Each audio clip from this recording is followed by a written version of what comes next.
Hey guys, welcome back to home brew India. तो आज अपन करेंगे अपनी जो अपन ने प्रोफेशनल वाइन बनाई थी उसकी टेस्टिंग। तो अराउंड ये 7th वीडियो होगी पूरी सीरीज़ में। ये वीडियो सिर्फ टेस्टिंग पे नहीं होगी, थोड़ी सी एक कंक्लूजन वीडियो भी होगी, क्योंकि मैं चाहता हूँ कि जैसा कि आप फॉलो अगर रेसिपी को कर रहे हैं और जस्ट इन केस अगर आप फॉलो नहीं कर रहे हैं तो ये आई बटन पे आप क्लिक करके पूरी प्लेलिस्ट देख सकते हैं। तो आप 1 बाय 1 जब वीडियो देखेंगे तो आपको आइडिया लग जाएगा कि अभी तक अपनी प्रोसेस में क्या हो चुका है और अपन ने वाइन बनाई कैसे है और क्या इसकी रेसिपी रही है। तो गाइस, एक बार टेस्ट करने से पहले मैं आपको एक चीज़ बताना चाहूँगा। अभी जस्ट 2 days अगो 2 दिन पहले मेरे को भी कोविड की वैक्सीन लगी है, Covishield. And I urge you all कि आप भी वैक्सीन जल्दी से जल्दी लगवा लें, जिससे कि जैसा आप देख सकते हैं US UK वो धीरे धीरे अपने मास्क हटाने वाली स्टेज पे आ गए। प्री पैंडेमिक जिस स्टेज को बोलते हैं वो उस पर आ गए। तो मैं आपसे रिक्वेस्ट करूंगा कि आप भी प्लीज़ जल्दी से वैक्सीन लगवाएं और इंडिया को भी प्री पैंडेमिक स्टेज पे लेके जाएं, जिससे कि अपन अपनी नॉर्मल ज़िंदगी जीने लगें। अप्रॉक्सीमेटली 1 महीने से वापस जो अभी सेकेंड वेव आई है उसकी वजह से लॉकडाउन लग चुका है मेरी सिटी में। तो मैं आपसे यही रिक्वेस्ट करूंगा कि प्लीज़ गाइस मास्क पहन के बाहर निकलें, अगर बहुत अर्जेंट है तो ही निकलें और वैक्सीन के लिए ज़रूर रजिस्टर कराएं। तो गाइस आज मैंने जैसे जितना मेरे को बताया गया है कि मैं वैक्सीन के 15-20 डेज़, कोई लोग बोलते 45 डेज़ भी, थोड़े दिन पहले से और थोड़े दिन बाद तक अल्कोहल कंजम्पशन के लिए मना कर रखा है। तो उस चीज़ के लिए क्या करूँगा मैं, अब जैसे अपने को वाइन करनी है टेस्ट और करनी है स्मेल, तो मैं उसको जैसे आपने कभी देखा होगा प्रोफेशनल वाइन टेस्टिंग के अंदर जैसे जो इवेंट होता है उसके अंदर अराउंड 100-200 टाइप्स ऑफ वाइन्स होती हैं। तो जो प्रोफेशनल वाइन टेस्टर्स होते हैं वो हर वाइन को नहीं पी के देख सकते कि कैसी है ये।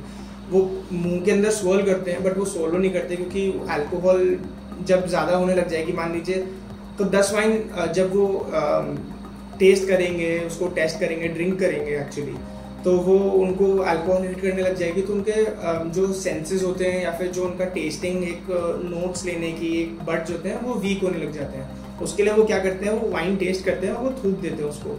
स्पिटून करके एक यूटेंसिल होता है जिसके अंदर वो स्पिट कर देते हैं और वो फिर उसको कंज्यूम नहीं करते, तो अल्कोहल कंजम्पशन एज कम्पेयर कम रहता है। तो अपन के पास भी आज अपने पास स्पिटून तो है नहीं, बट मेरे पास एक यूटेंसिल है, उसके अंदर मैं इसको स्पिट कर दूंगा। और तो गाइज अब इसको अपन करते हैं टेस्ट। और टेस्ट करने के बाद मैं आपको शेयर करना चाहूँगा कुछ बातें जो मेरे को लगी थी कि कम रह गई, और अगर टेस्ट करने के बाद मेरे को कुछ और ऐसी बातें और लगती हैं कि क्या अच्छी थी और क्या बुरी थी, वो अपन बताएंगे। तो गाइज फर्स्ट ऑफ ऑल जैसा आप देख सकते हैं, अगर आपने पुरानी वीडियोस के अंदर देखा होगा जो अपन साउथ अफ्रीकन ग्रेप्स यूज़ करते हैं उसका कलर थोड़ा ऑरेंजिश आता है। तो जैसा मैं आपको टिश्यू के थ्रू दिखाता हूँ, इसका colour as compare purplish red है, जो एक बहुत अच्छी बात है। साउथ अफ्रीकन ग्रेप्स जो मैं यूज़ करता हूँ वो यूजुअली कॉन्सेंट्रेट और ग्रेप जूस के फॉर्म में होता है, तो उसमें स्किन्स का कलर नहीं आ पाता। इस वीडियो में अपन ने स्किन्स को यूज़ किया था, तो आप देख सकते हैं कि कैसा एक मरूनिश और पर्पलिश ह्यू का कलर अपने को देखने को मिल रहा है। तो ये स्किन्स की वजह से आता है और ये मेरे को काफ़ी अच्छा लगा कि कलर आ रहा है। और एज कम्पेयर काफ़ी टाइम में वाइन क्लियर भी हो चुकी है, तो थोड़ी सी और क्लैरिटी इसमें आनी बाकी है। और कलर मैं ये बोलूँगा कि अगर अपन चाहते हैं तो जैसे आपने वीडियो में फॉलो किया होगा, आपने शुगर ज़्यादा हो गई थी तो अपने को उसको डाइल्यूट करना पड़ा था। अगर अपन उसको डाइल्यूट नहीं करते तो इसका कलर और वाइब्रेंट होता और एनहांस्ड रहता। तो अगर आप इस रेसिपी को फॉलो कर रहे हैं, फर्स्ट एंड फॉरमोस्ट मेरा एक सजेशन आपको रहेगा कि आप शुगर इनिशियली ऐड मत करिए। पहले ग्रेप्स के पल्प को और सीड्स को, स्टेम को अपना शुगर एक्सट्रैक्ट करने दीजिए। जब अपन ने शुगर इनिशियली फॉलो करी थी, मेजर करी थी, तब क्या हुआ था कि अपनी ग्रेविटी अराउंड 1.020 आई थी और वो गलत थी। वो इसलिए हुई थी क्योंकि वो जस्ट शुगर निकला हुआ था और वो बेसिकली जस्ट क्रश किया हुआ था और उसके शुगर्स फुल्ली नहीं निकले थे। तो व्हाट आई सजेस्ट है उसको 2-3 दिन फर्मेंट होने दीजिए। तो जब 2-1 दिन में फुल्ली फर्मेंट तो नहीं हो जाएगी, वो 2-1 दिन में उसकी शुगर्स एक्सट्रैक्ट हो जाएंगी, अप्रॉक्सीमेटली 24 आवर्स या फिर 48 आवर्स। और जब वो हो जाएगा तो अपन कैलकुलेट कर पाएंगे अपने को शुगर्स कितनी ऐड करनी है। सबसे बड़ी गलती मेरे को लगता है पूरी रेसिपी में मेरी ये रही कि अपन ने शुगर ज़्यादा ऐड कर दी और शुगर ज़्यादा ऐड करने से वो फर्मेंटेशन उसकी रुक गई, क्योंकि अल्कोहल कंटेंट रीच कर गई थी और उसको करने के लिए अपन ने डाइल्यूट किया पानी से, और वो बहुत लंबी प्रोसेस थी। अगर आप चाहते हैं वो दूसरी वीडियो में आप देख सकते हैं। और उससे फिर इसके कलर पे फ़र्क पड़ा। थोड़ा सा मैं ये समझ रहा हूँ कि कलर पे जो पड़ा इसके माउथ फील में भी पड़ेगा, क्योंकि डाइल्यूट हो गई तो ऑब्वियसली जो ग्रेप जूस की थिकनेस थी, कंसिस्टेंसी थी, वो भी थोड़ी कम हो जाएगी। तो गाइज ये तो इसकी विजुअलिटी थी, काफ़ी इसका अच्छा कलर आया है। और जैसा कि मैं इसको देख सकता हूँ कि इसमें साइड्स में सेंटर में तो इसका रेड कलर और मरूनिश कलर है ही, बट साइड्स में ये थोड़ी वाइट हो रही है, ये वाटरी हो रही है। वही वाटर डाउन का मतलब, इसका ये मतलब है वाटर डाउन हो रही है। जैसा मैंने आपको बताया अपन ने पानी ऐड किया था और उस चक्कर में थोड़ा सा कहीं ना कहीं इसमें गलती हो गई। तो गाइज ये तो थी इसकी विजुअल अपीयरेंस।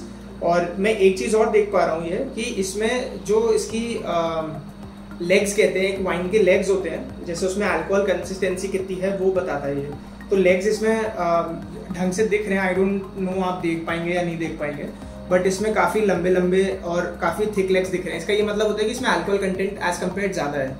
तो अगर लेग्स स्ट्रांगली होल्ड करते हैं, टिश्यू उड़ रहा है, मैं साइड कर देता हूँ, तो अगर इसके लेग्स ज़्यादा थिक रह रहे हैं और ज़्यादा देर तक इसमें ऊपर रह रहे हैं, तो इसका मतलब है कि इसके अल्कोहल कंटेंट इसमें ज़्यादा है और इसकी कंसिस्टेंसी बहुत ज़्यादा है। तो जैसा आप अगर आप, आई विश आप देख पाते हैं, इसमें काफ़ी लंबे लंबे लेग्स निकल रहे हैं, which I am very proud of कि हाँ, इसमें अपन ने अच्छी कंसिस्टेंसी के साथ अल्कोहल मेंटेन किया इवन आफ्टर डाइल्यूटिंग।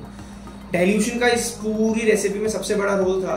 इस सीजन के ग्रेप्स जा चुके हैं, तो आई ट्राई कि नेक्स्ट सीजन में अपन एक वापस ये रेसिपी इनहैंस्ड वर्जन में बनाए, जब तक मैं इसमें और स्टडी करूंगा कि किस तरीके से अपन इसको और बेटर बना सकते हैं। अब जैसा मैंने आपको बताया, ये तो हो गई इसकी विजुअल।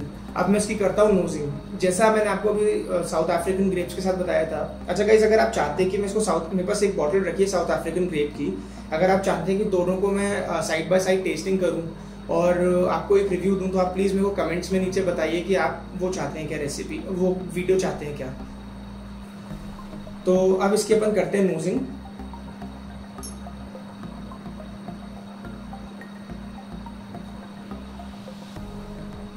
तो गाइस, इसमें ऑफ द बैक मेरे को सबसे पहले तो एक अल्कोहल का जो पंच आता है वो आ ही रहा है।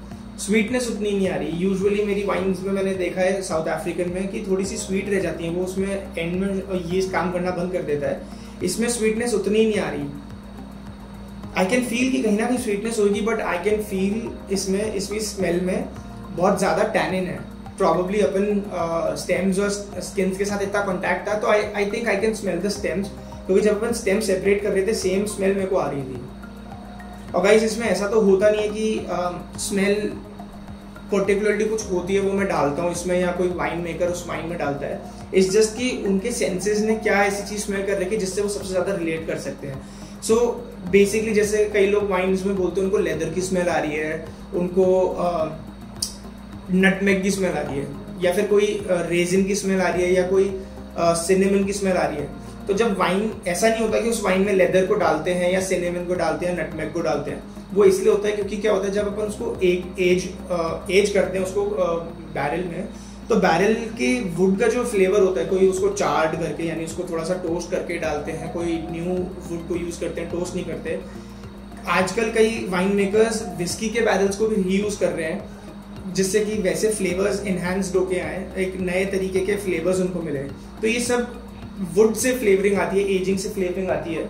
इसका ये मतलब नहीं होता कि उसमें लेदर को थोड़ा सा डाला या फिर कोई मसाले डाले, नटमेग, दालचीनी, जो सिनेमन होता है, ये सब डाली, ऐसा नहीं होता। ये सिर्फ और सिर्फ एक जो वाइन टेस्टर होता है उसके नोज की और टेस्ट बड्स के ऊपर होता है कि उसको कहाँ से रिलेट कर पा रहा है। कई लोग बोलते हैं चॉकलेट का, ऑरेंज का फ्लेवर आ रहा है, चेरी का फ्लेवर आ रहा है। चेरी का मेरे को फ्लेवर खूब ज़्यादा आता था मेरे साउथ अफ्रीकन वाइन से, क्योंकि थोड़ी सी स्वीट रहती थी। इसमें से मेरे को ऐसे चेरी का नहीं आ रहा, फ्लेवर नहीं आ रहा, फ्रेग्रेंस।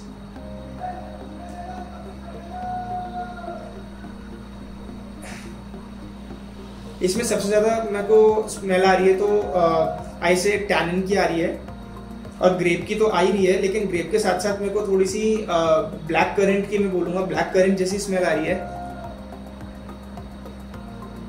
थोड़ी सी स्वीट साइड में मैं बोलूँगा। इसकी फाइनल ग्रेविटी अराउंड 1.010 हो गई थी जब अपन बॉटल कर रहे थे। तो अगर ड्राई वाइन चाहिए तो वो अराउंड 1.0000 हो जाएगी। और तो गाइस, अब अपन इसको करते हैं टेस्ट। हो गई बहुत बातें, सुन लिया बहुत। इसको मैं टेस्ट करूँगा, फिर स्पिटून में थूक दूंगा, फिर उसके बाद मैं आपसे बात करूँगा कि क्या इसके फ्लेवर्स हैं।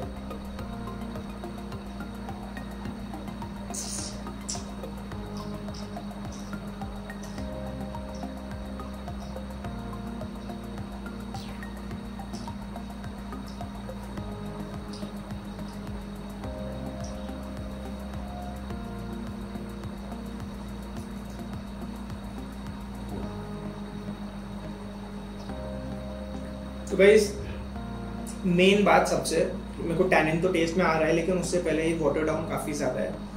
आई थिंक पानी जो अपन ऐड किए थे एंड में, और उसका टेस्ट बहुत ज़्यादा आ रहा है। अल्कोहल का पंच तो ऐसा नहीं आ रहा, लेकिन हाँ टंग पे मैं फील कर पा रहा हूँ, और टैनिन इसमें खूब है। सबसे बड़ी बात इसकी टैनिन खूब है, मेरे को ड्राई फील हो रहा है।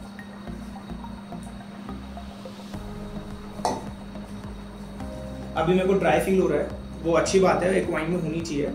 अगर ये वाइन में अपन पानी नहीं डालते, अगर अपन इस वाइन को वाटर डाउन नहीं करते, तो आई बिलीव ये मेरी आज तक की सबसे अच्छी वाइन होती है, हैंड्स डाउन। इसमें मेरे को हल्का सा स्ट्रिंजेंट फ्लेवर आ रहा है, एक तरह से अल्कोहल का जो सेंसेशन है वो ऐसा इतनी हाई नहीं है, लेकिन टैनिक स्ट्रक्चर खूब आ रहा है इस वाइन में, और राउंड लग रही है। तो आई थिंक अगर मैं इस वाइन को एज करूंगा लॉन्ग टर्म, हालांकि उससे वाटर डाउन वाला सिचुएशन में कोई इफेक्ट नहीं पड़ेगा, पानी जो इसमें ऐड हो गया वो हो गया, वो एक गलती थी अपनी, अपने सीखा उस चीज़ से।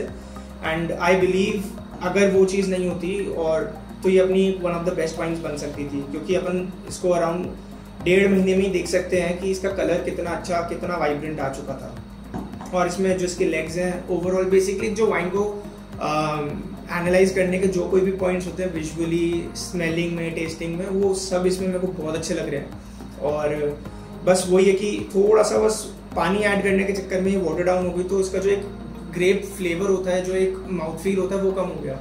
एंड अपन ने जितना स्टेम और स्टेम और स्किन्स डाला था, उससे टैनिक स्ट्रक्चर पूरा है। तो गाइस ये रेसिपी मेरे को बहुत अच्छी लगी ऑल इन ऑल। और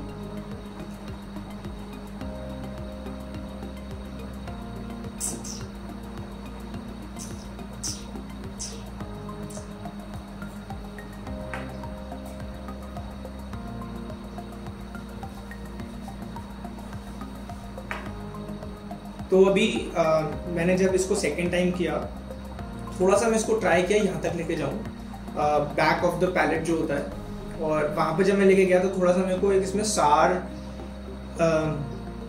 कैसे समझाऊँ, अगर आपने कभी फालसा खाया हो, फालसा वाइन मेरी चैनल पे है, फालसे जैसी मेरे को इसमें से खट्टी मीठी सी जैसी एक टेस्ट आया मेरे को। फ्रंट ऑफ द पैलेट में तो मैं बोलूँगा कि थोड़ा सा टैनिक था, but back of the palate में मेरे को सार और थोड़ा स्वीट हल्का सा बोलूँगा ज़्यादा फील हुआ।